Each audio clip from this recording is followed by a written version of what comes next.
Again, good evening. I'm Lori Robichaud, the Executive Director of LaGrua Center, and it's my pleasure to welcome you to the next in our On Our Minds series. For those of you who may be new to us, LaGrua Center's mission is to engage community via arts and culture, and we do so by presenting a variety of concerts, art exhibitions, and speakers on a wide range of topics. For the last year, we have been presenting those events as best we can on digital platforms like tonight's chat on Zoom. We usually start with a little housekeeping. Always the first one is, unmute yourself, which I blew. Anyway, our program director, Kelly Rocherol, and I are coming to you from our home offices near where LaGrua Center is located in Stonington, Connecticut. We welcome any questions you may have for our speaker and ask you to write them in the Q&A feature, and we'll get to them after his talk. Our discussion will be recorded and available on LaGrua Center's YouTube channel in the next week or so. This is also the time when I take a moment to thank the many people who donate to LaGrua Center's annual fund each year. And this year, those gifts have been a big part of making our year-round programming possible, and they mattered even more during this time of COVID when we haven't been able to gather together in person. But we will soon, starting with monthly outdoor concerts starting next week and continuing through September, as well as some indoor events over the summer with limited seating. Please follow our emails and website for more details as they come up. So now on to our talk. We are very fortunate when someone with a national profile and a subject matter expertise also happens to live in our neighborhood. Such a person is tonight's speaker, Randy Bean. Randy has just written his first book, and he's here to tell us about that experience, and of course, a bit about the book's subject matter. Its title is Fail Fast, Learn Faster, Lessons in Data-Driven Leadership in an Age of Disruption, Big Data, and AI. Randy's written a lot about these topics, including for the Harvard Business Review, Forbes, and the Wall Street Journal, where for 2 years he wrote a monthly column on big data. He's the founder and CEO of NewVantage Partners, a strategic advisory firm whose clients have included industry leaders in global financial services, healthcare, life sciences, and media. So Randy, come here and give us some insight on these important topics and what your process was like in writing it. I know we have some business leaders in our audience, but also people like me who are perhaps interested, but a little intimidated by the very idea of artificial intelligence and big data. And we want to learn more about why these issues truly affect all of us. So welcome, Randy. Take it away. We'll come back on with questions for you. Great. Thank you very much, Lori. And I just want to make sure you can hear me okay. So thank you to the LaGrua Center for inviting me. It's a wonderful organization that sits at the intersection of arts, culture, and the community here in Stonington. I'm here to share with you this evening my experiences writing a book, my first book. The talk is entitled Perspectives on Becoming an Author. You know, in Stonington, writing a book is no big deal. It could be said, perhaps doesn't everyone in Stonington? In the business world, though, it seems to be a big deal. When I speak to colleagues professionally, their response is, wow, that's amazing. I was speaking to a colleague yesterday, and his response was, how did you write a book? That's so incredible. I'm good with data, but I'm not good with words. So it's very interesting to me to see the different reactions in different communities. My goal this evening is to entertain a little bit, to make this relevant to you, and maybe even a little bit scary at times. So with that, I'm going to share my screen and attempt to do it seamlessly. Okay.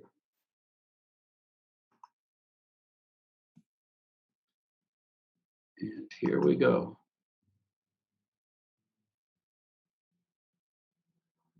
Let's see. Okay, perfect.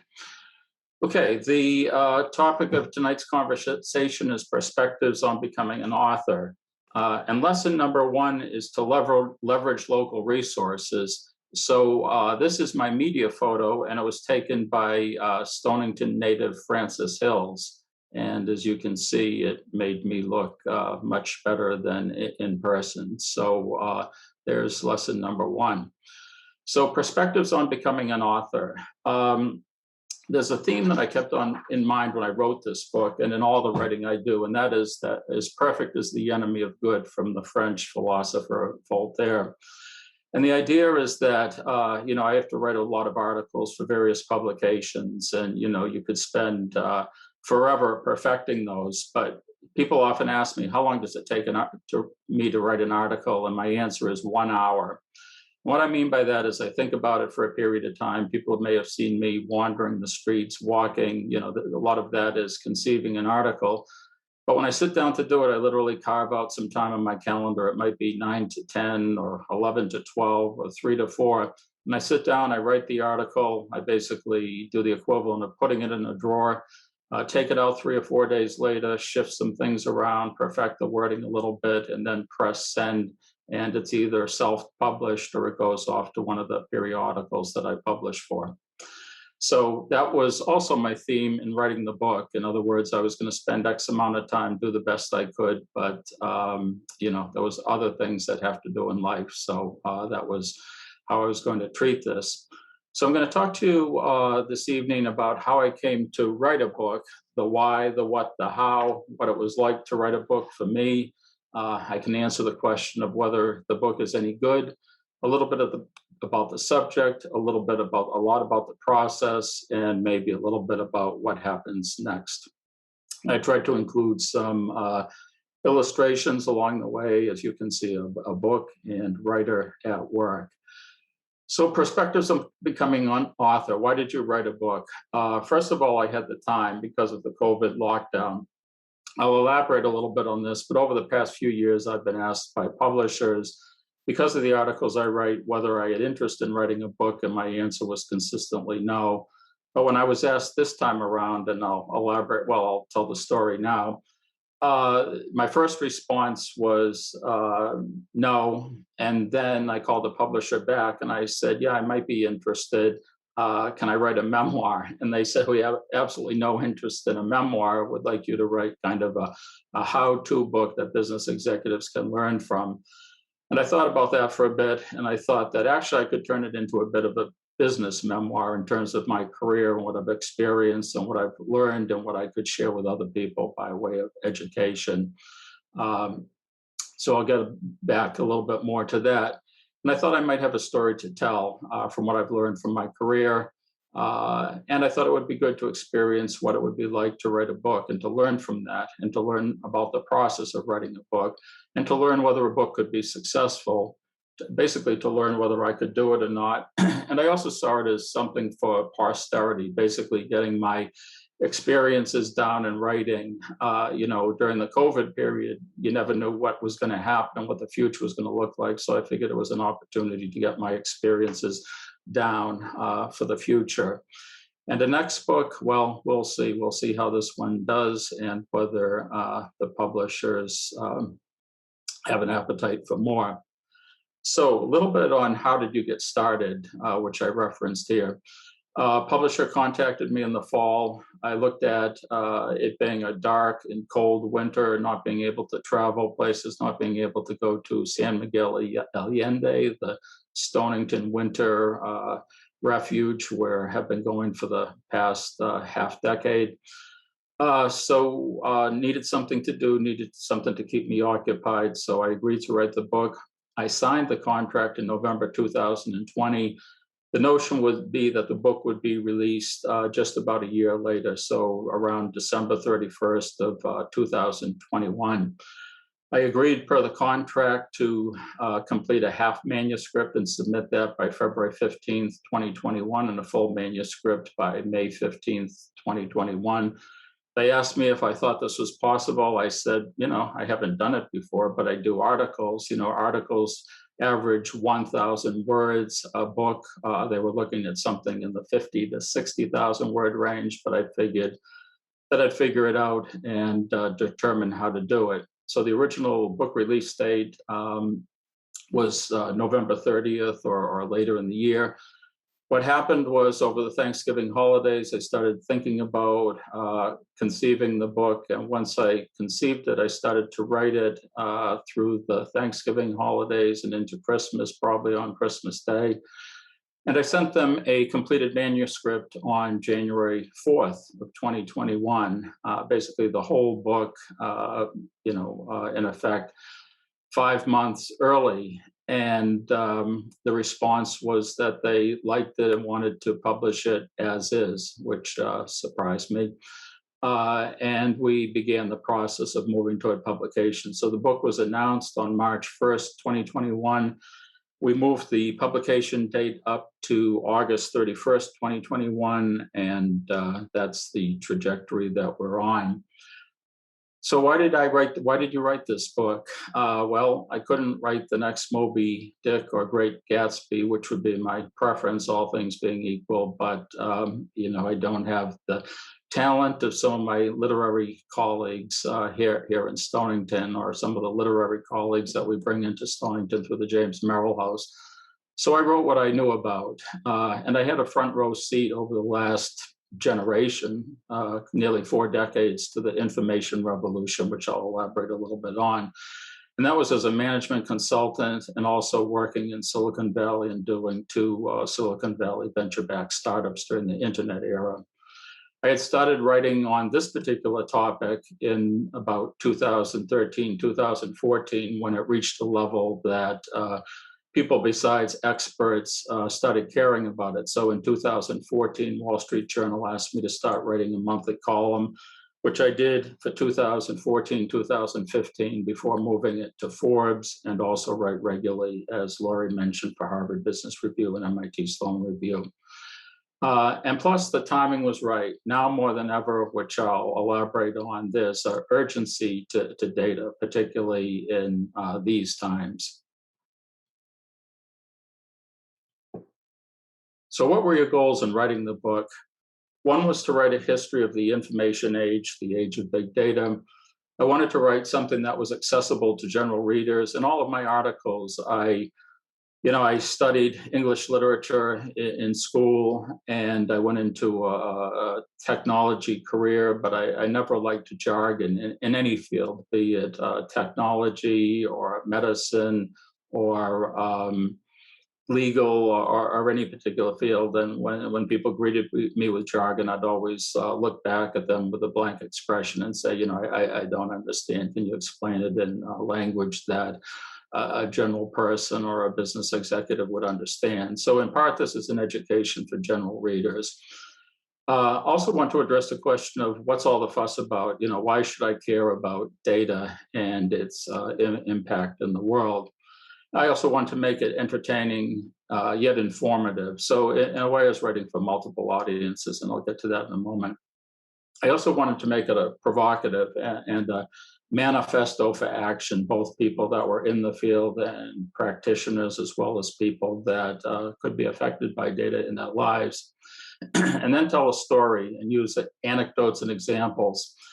And through the articles that I'd written over the years, I'd written many case studies. So I want to integrate those case studies in for the experts that really want to understand how to do things. So I view it, the general readers can look at the major themes, but the experts can go deep in terms of understanding the really detailed of examples of what leading edge companies have done. And then I also wanted to provide lessons for business leaders, how to do it right, how to avoid the pitfalls so that you don't make the same mistakes that many organizations have made for a number of years. So what is the book about? It's about the big data revolution. And I'm going to read from you the opening lines of the book. The world is in a race to become data-driven, now more than ever. The warp speed effort to organize scientific and epidemiological data from across the globe in a heroic effort to find a COVID-19 vaccine has illustrated the urgency and existential nature of this quest. We need data, science, facts, knowledge, and insight to make informed, wise, and critical decisions. Now more than ever, data matters, and having good data matters tremendously. So if that line hooked you, then you might be interested in the book. If you said like, wow, what was he saying? Then perhaps not. But in a sense, you could think of it as a bit of a thriller too, because there's an urgent aspect to all of this.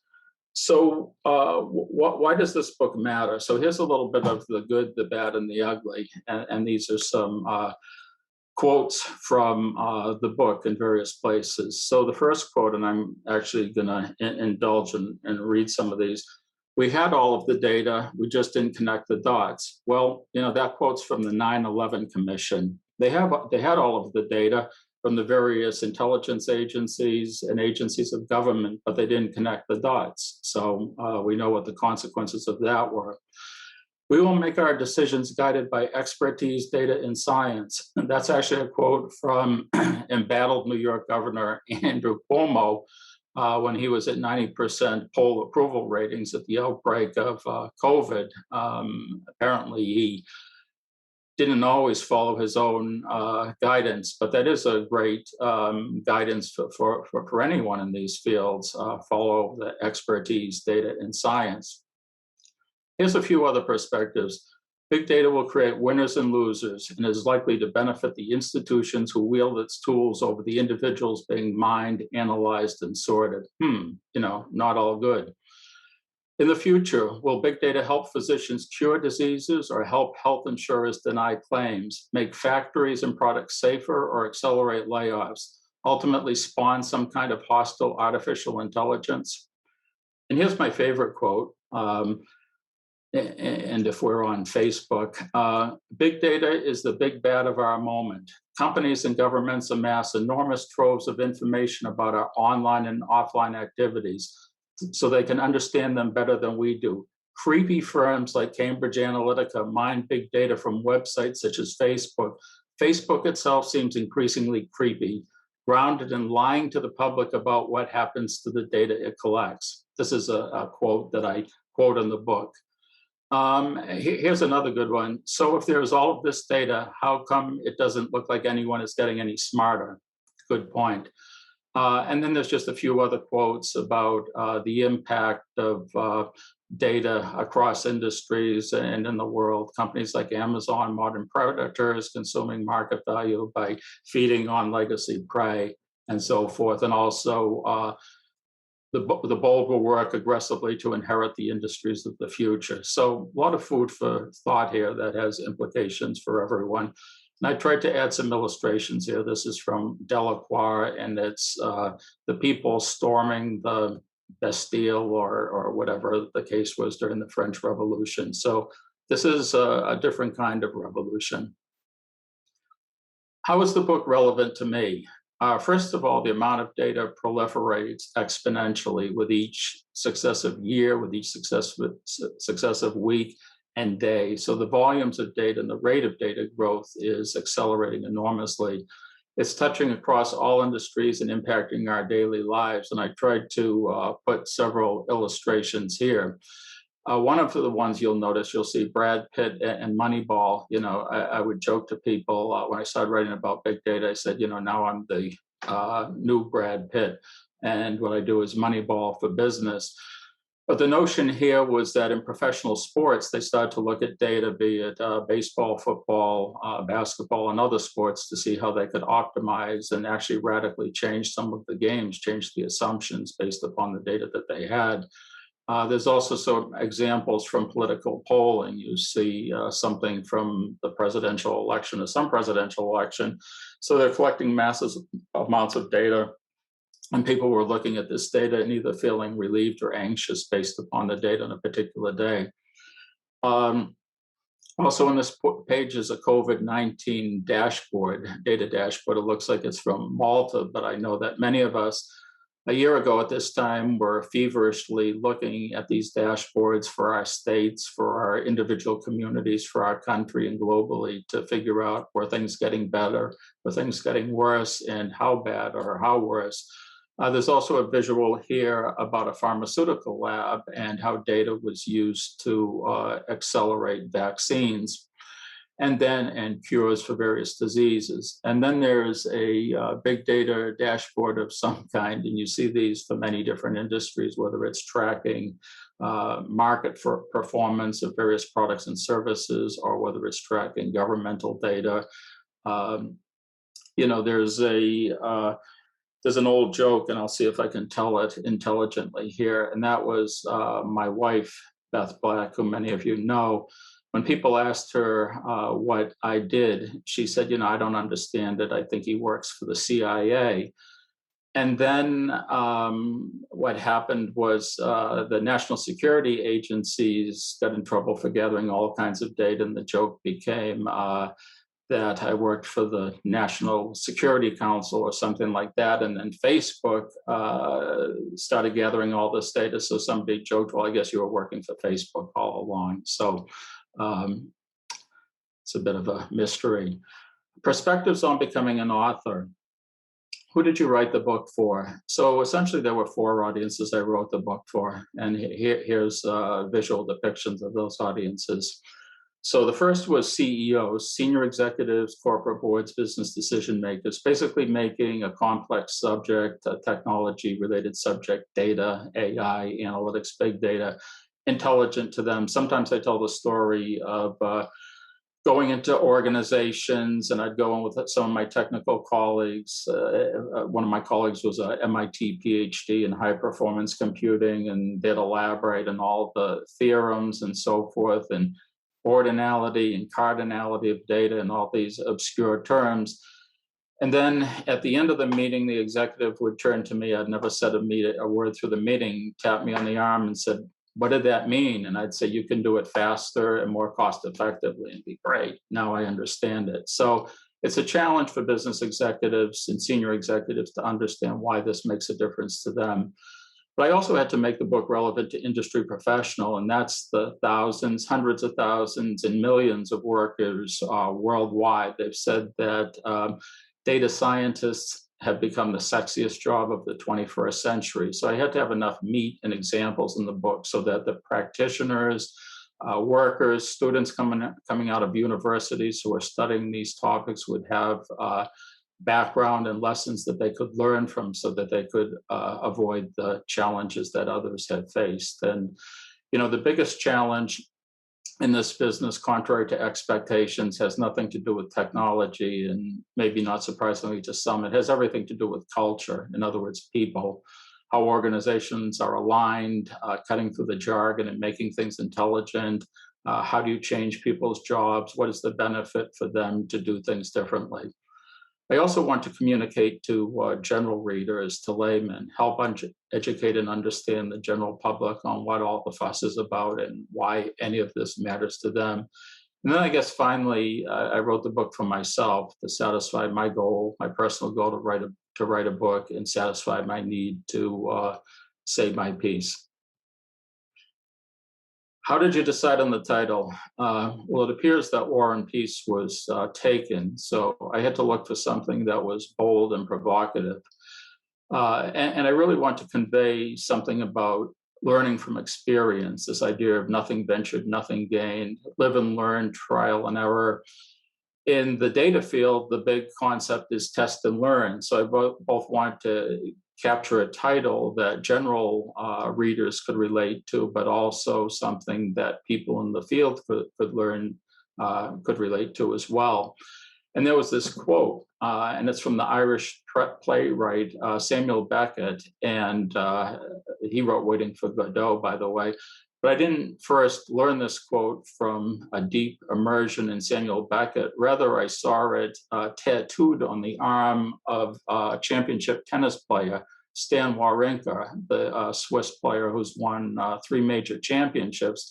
And on his arm, his forearm, he has tattooed, ever tried, ever failed, no matter, try again, fail better.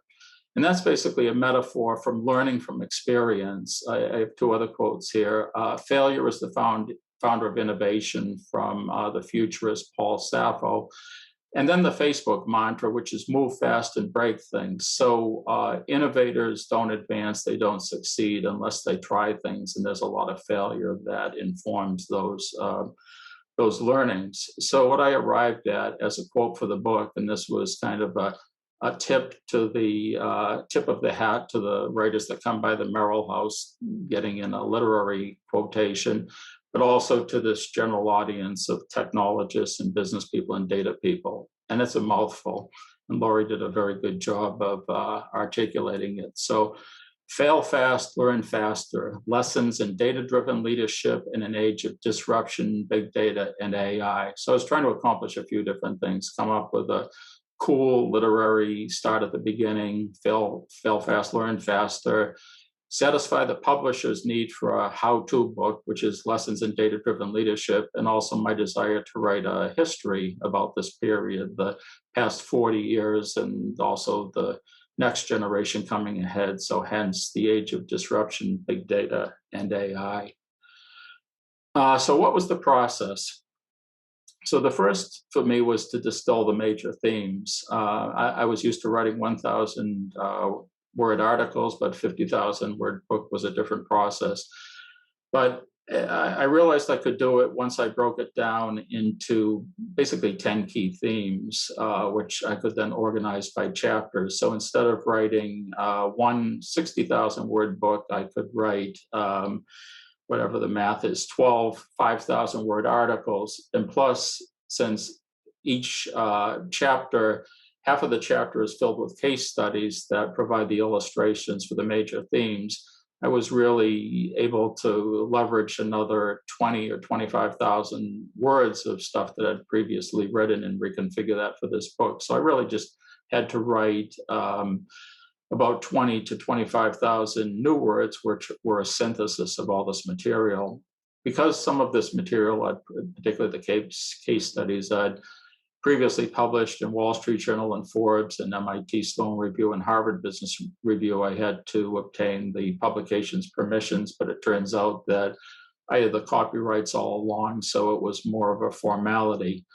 And then I was able to leverage the case studies as mentioned, and then write this in a historical chronology with the major themes and tell this as a story and update it to the present.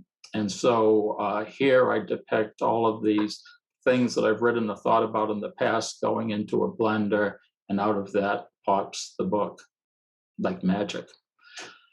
How did you tell the story? So it was really around developing the central themes, the key ideas, use of real world examples, drawing upon the articles as mentioned. And the examples that I used to draw upon great brands that have great stories. So these are all companies that I've covered and written case studies about in the past. Capital One, which is really the leader in data-driven business and financial services. They really started as data people that formed a bank. Other places, American Express and MasterCard, have been very heavily data-driven, but also so haven't Anheuser-Busch in the way that they introduce beer and products like that to market. There's a heavy concentration of financial services because they're very data-driven industries and have worked with and captured and managed data for nearly half a century, since basically computers existed. But there's also examples from Amazon and Facebook, and there's an anecdote from one of my favorite examples, which was 8 or 9 years ago when I learned that a former college roommate had been appointed Assistant Secretary of Defense for Research and Development, responsible for the Department of Defense's big data initiative. And I sent him an email saying, hey, how you doing? It's been 30 years since we last spoke, and here's what I'm doing. I'm doing this stuff with big data, and see that you're doing stuff with data at the Pentagon. And he said, well, can you come down in the next 2 or 3 weeks to basically to present to a key meeting of senior Defense Department officials? To make a long story short, I did go to the Pentagon. They confiscated everything that I had on me, my watch, my wallet, anything else that I brought. And then I walked into a room, and there was about 18 people. And about a third of them had full military uniforms and stars and bars, many different medals, very intimidating. Another third of the room had camouflage fatigues, also very curious. And then the other third had full business suits. And I turned to the Assistant Secretary of Defense, and I said, I have no idea who the decision makers are here. It was different than what you walk into if you go to Bank of America or Amazon. So how was the book organized?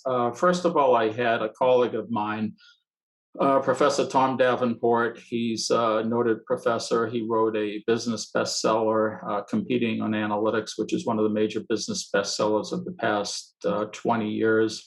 Sold 200,000 copies, which is a lot of copies of a book. And he wrote the foreword. And then, as mentioned, I organized this into 10 chapters. I tried to be whimsical, or again, keep it entertaining. So this first chapter is called A Little History of Big Data. Next chapter, Think Different, Becoming Data-Driven, Insight and Knowledge, Data Science and Facts, the State of Data in the Corporate World Today, The Great Challenge, Establishing a Data Culture, The Rise of the Chief Data Officer, which is the new leadership role within large corporations, Data Responsibility, a word on data ethics, Data Disruption and Innovation, A Glimpse of the Future, Data-Driven AI, and Data-Driven Leadership. So I focused on one company and their odyssey, and that company was American Express, and wrote that in collaboration with their president of 41 years, Ash Gupta. So did I write the book in order? The answer is absolutely not. And when I write articles, I don't write them in order either. I always try to start with an introduction that summarizes what the book's about, tries to capture the reader's interest, and then develop the conclusion, which is basically what I want the readers to take away. And then I work back towards the middle, with the middle part being the densest in many ways. So as you can see from this legend here, started with the introduction and conclusion, then wrote a couple of, I worked inwards. So I wrote the first and second chapters and the final chapter. And then I wrote these sections called interludes. So they're shorter chapters. The one on data science and facts, it really talks about, particularly it uses COVID-19 as an example, how the world in general started looking at data science and facts, and also the backlash against data and science and factual information. That's a real problem in the country and in the world for that matter, and probably take some political positions without taking them outright. And then I wrote 2 chapters, one on data responsibility, a word on data ethics. One of the pre-readers said it was terrifying. And that's where I got the quotes about creepy Facebook. Those are all in there, all the horrible things about data, Big Brother looking at you. And then a chapter on data disruption and innovation, and where does all of this sit in the historical cycles of innovation and breakthrough technologies, be it railroads or airlines or information revolution. Did I employ any literary devices? Well, yes, I had to, or I wanted to, because of my interest in that. So each chapter begins with a quote that sets the tone for each theme. So, for example, chapter 2, which is the chapter on thinking different and how organizations need to think differently if they're going to become data-driven from how they traditionally do business. And this is one of my favorite quotes, and it's kind of a mantra in what I do.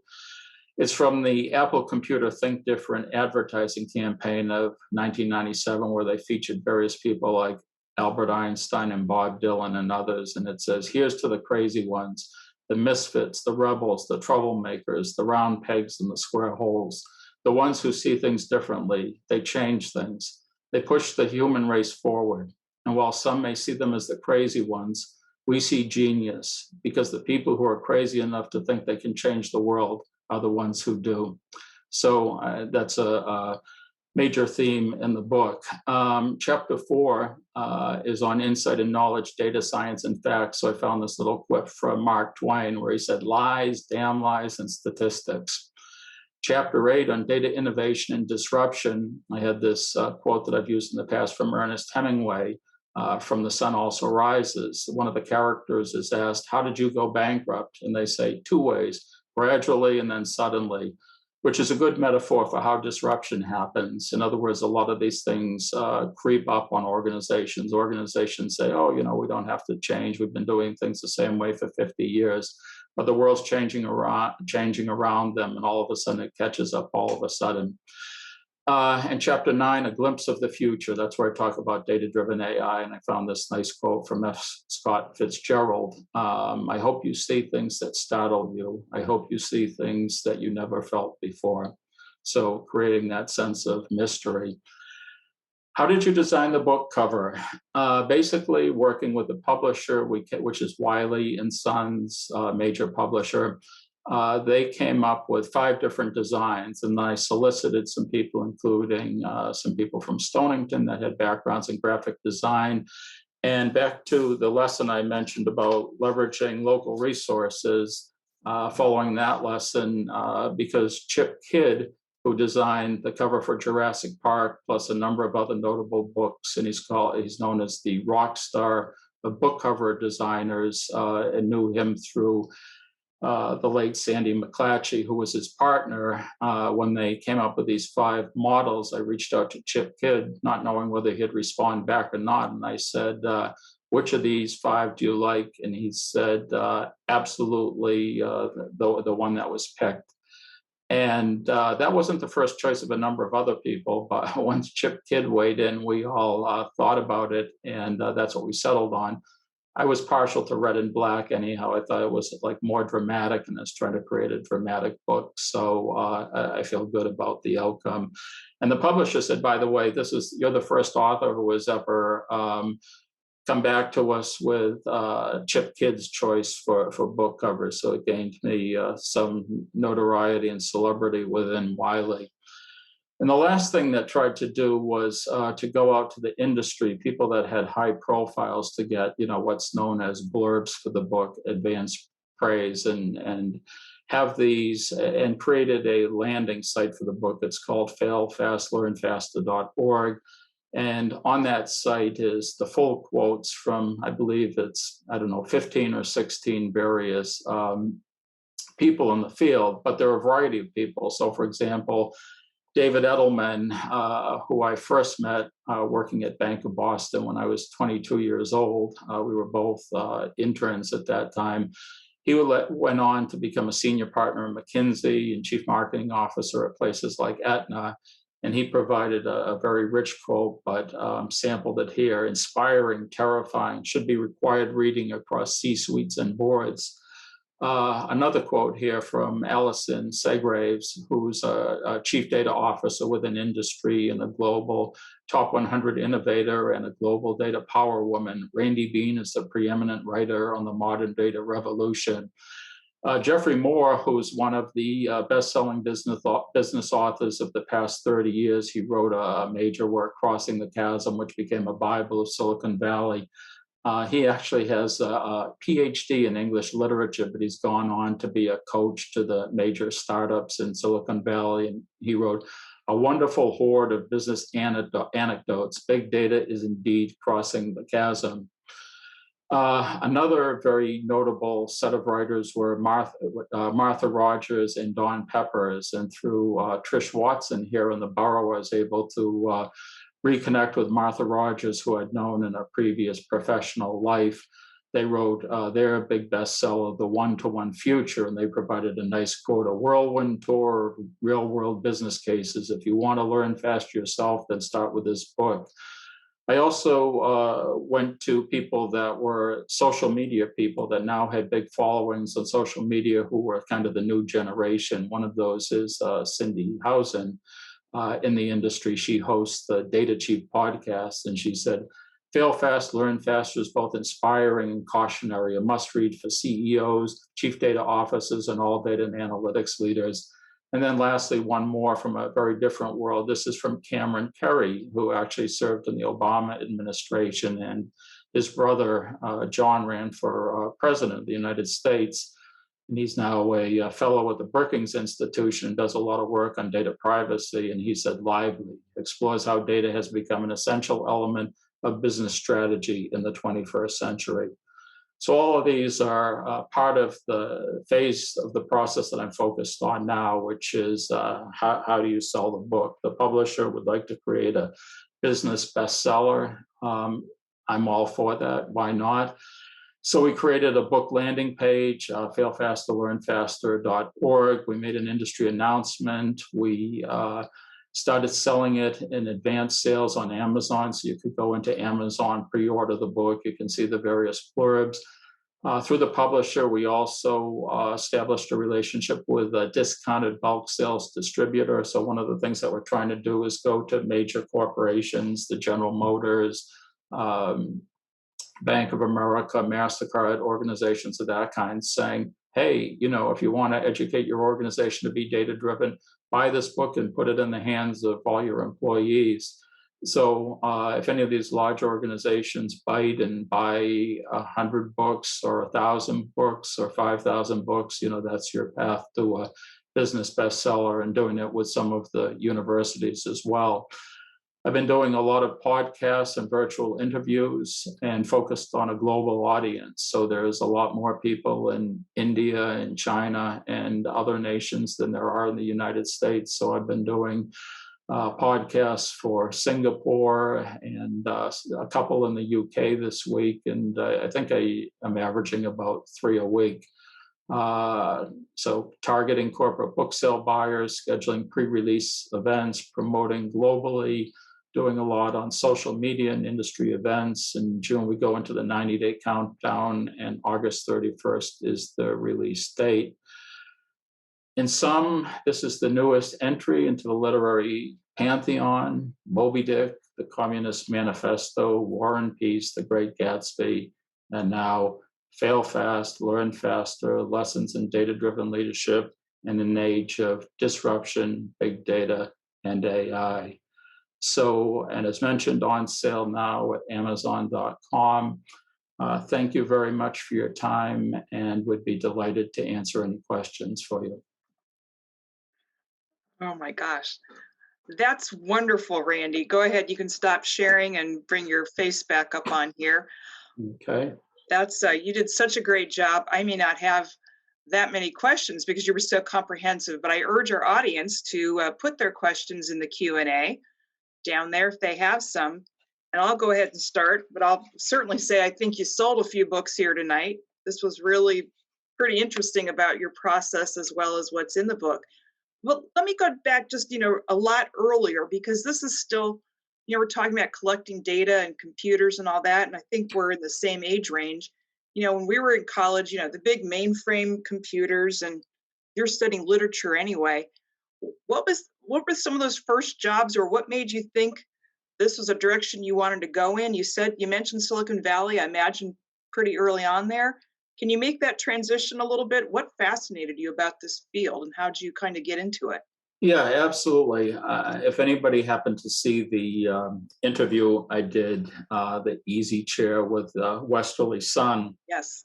it said, what did you aspire to do? And I said, be a rock star or a poet. But I concluded that didn't really have the talent to do either one of those.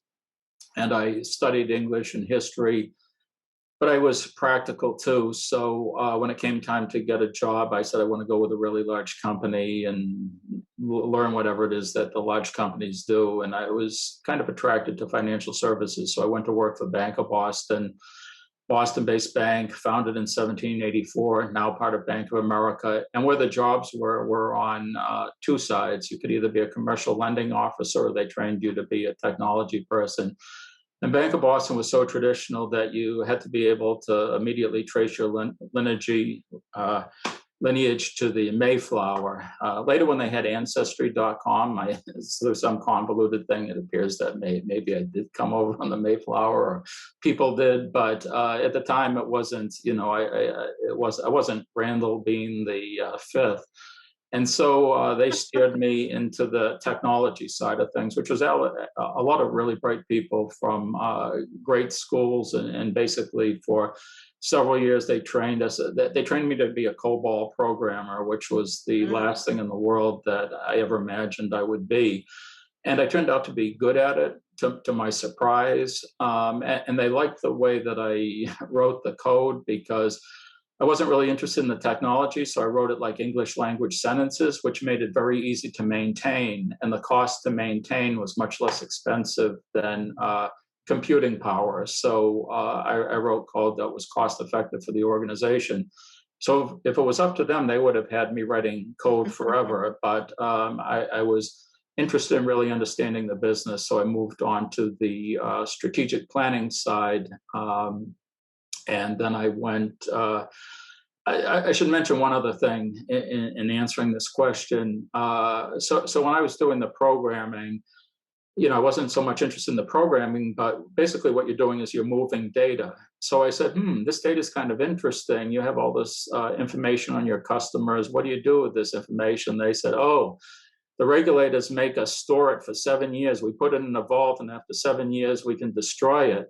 And to me, that was just like, this is information that you can learn about how to treat your customers better, how to service your customers. So from day one, I was interested in data and how organizations could harness that data and analyze it to make better decisions and better serve their customers. And that's the path that I follow. But I've really seen the evolution of the industry, and I have an allusion to this in the book. When I was in the industry working with companies, helping them use data to become more customer driven, one day I got a call from Microsoft, and they said, and this was an interesting thing. They called me and they said, "Can you come out to Redmond, Washington?" I said, "Yeah, sure." And they said, I said, "When?" And they said, "This afternoon, this evening." And ordinarily I would have not done it, but I said, Microsoft's asking me to come out there. This was 1996, and so I'm going to do it. And I told Beth, and I made a flight, and I flew out to Redmond, Washington. And I walked into this room, and the person sitting at the end of the other side of the table was Steve Ballmer, who went on to become president of Microsoft and owns the LA Clippers and basketball, and is very dynamic and crazed personality. But those are some of the people that you come across in your travels in this industry. I wondered about that when you said early on in Silicon Valley, folks like that would be some of the ones you might have met. And I, working in arts and culture, I really appreciate the fact that you had your quotes from some literary figures and, Samuel Beckett. And, we appreciate that. And that Chip Kidd helped you with your design. That's just awesome. We do have some questions now, so let me read it. First of all, Jeffrey's saying he's already bought your copy of the book, so that's terrific.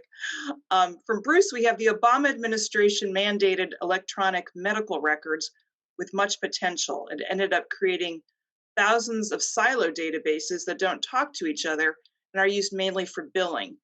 Great potential for improved medical care, and research has not really been realized. What are your thoughts on this? Yeah, I talk a lot about this in the book, and this is kind of taking it down a level. But the biggest challenge for most legacy organizations in particular, is that they've existed for a long time. So they've collected a lot of data, and it's very disparate and siloed. If you're Amazon or Facebook or Google, you've only existed for 20 years or less, and you could organize all of your data centrally from the get-go, or in an easier fashion to bring it together. But for large corporations, they have data across vast geographies, lines of business, government, electronic health records. And it's an extraordinary challenge for organizations to be able to bring together their data across all of those disparate sources. It's a problem that organizations have been struggling with for 40 years, and they'll continue to struggle with. There's new technologies that make it possible to do it better, but there's also cultural barriers. People don't like to share their data. They think it's my data. I developed it in a particular fashion. What's in it for me to share the data? So there's a lot of cultural resistance. As you sit and look along those same lines, are there some particular industries or something you just love to get your hands on and help them see the light to use data better?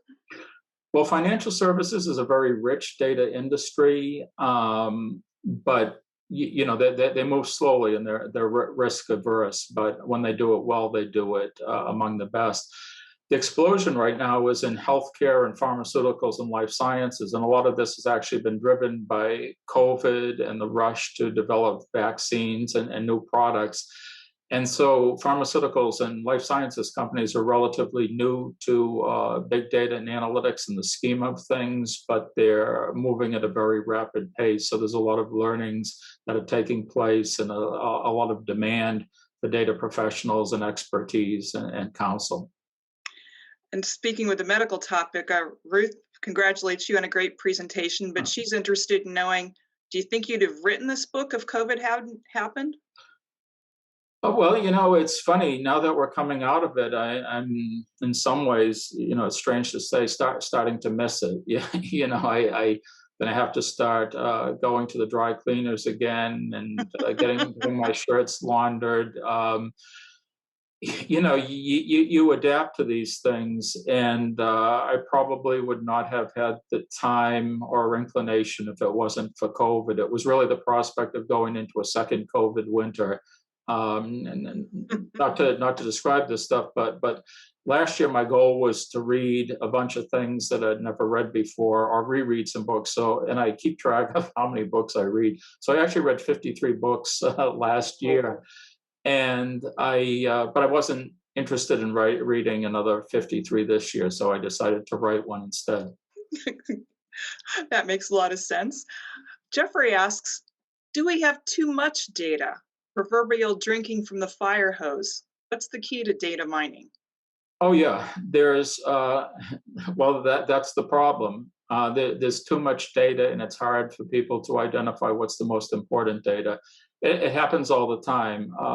Go into organizations and they talk about all this data they have, and you say, what's the most important data? They can't agree on it.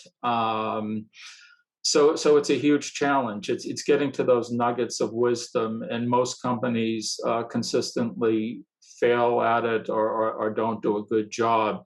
And in the meantime, all the data is continuing to proliferate. So it's not one of these things. That's why it's a journey. It's not like you get to a place where you say, hey, I'm good at data, because then all of a sudden the world shifts again and it continues to shift. And people often ask me, what are the best organizations and the worst organizations in terms of dealing with? And I say the worst organizations are those that I go into that say, oh, we got it all figured out. We know what we're going to do. We know how we're going to manage data. The best organizations, the ones like Capital One and American Express and others, they always say, we're nervous. What's on the horizon? They're looking over their shoulder. They never feel that they're doing good enough. They're always on that quest for continuous improvement, never satisfied. So when I go into organizations and they feel that they're in pretty good shape, I don't have high hopes for them. And if an organization's really worried, I say, we can form a good partnership and work together and be successful. Next question gets at a little bit more of the personal. Sharon asks, what common sources of big data do you regard as most dubious or harmful? And what do you carefully avoid in your personal life? Why are these sources dangerous, in your opinion? Well, social media, is good for many things, but it's hugely dangerous. It's, you could say it's anti-democratic in many respects. It's autocratic, and not in any way to agree with Josh Hawley in any form. But what happens is people go to the sites now that they reflect their particular beliefs, and so they're reinforced. And for those who don't believe in, say, the mainstream media or the New York or the New York Times or whatever, they have their own set of publications that they go to reinforce with their own data. And that gets a little bit back to the Mark Twain point, and that is that basically you can come to any conclusion with any data that you want. I mean, that's kind of lesson 101. You can take the exact same data and you can spin it in 5 different ways to come to 5 different conclusions, depending upon how you organize the data, how you present the data. So data is both objective, but its interpretation is highly subjective. So it's so data is like a tool in the sense that it can be both very good and very bad, and it's being used for some good things today, like advances in medicine and also the ability of companies to serve their customers better, but it can be used in very bad ways, such as ways to exploit customers and to compile information. I mean, there's more information that exists on anybody who's watching this session tonight than you could imagine, from all of your habits, from the things that they suck through out of your phones and devices, from, if you're on Facebook or Google, they link into all of the sites that you visit and capture that information unknown to you. If I drive between Boston and Stonington, I don't know how many times I'm captured on video camera. People know exactly where you are, what your movements are. I've always said that it's impossible to commit a crime in Stonington, a serious crime in Stonington Borough, because it would be tracked on multiple cameras. So, there truly is the Big Brother aspect of things. Oh, that's a little terrifying as we talk about those sorts of things. Give us let's finish this off. You mentioned, I think, in the book, a little glimpse of the future. I know some things, even, we have a new administration that's talking about infrastructure and defining it quite broadly. What is some of that glimpse of the future where, again, this can be something that's hopeful and helpful? And we'll finish off with that. Yeah, I would just say that we came out of the Middle Ages, which were a period of superstition, and we entered the Enlightenment, and the Enlightenment was all about, in a sense, data, science, and facts. And there's, in many respects, we're at a turning point. And are we going to go backwards into superstition, or are we going to be guided by data, science, and facts? So there's the opportunity to be a renaissance of learning if we act wisely and treat this information prudently. I love that. That's perfect. Come back to a renaissance, something that's literary and cultural, and we love that. Randy, thank you so much for giving us such a wonderful talk tonight.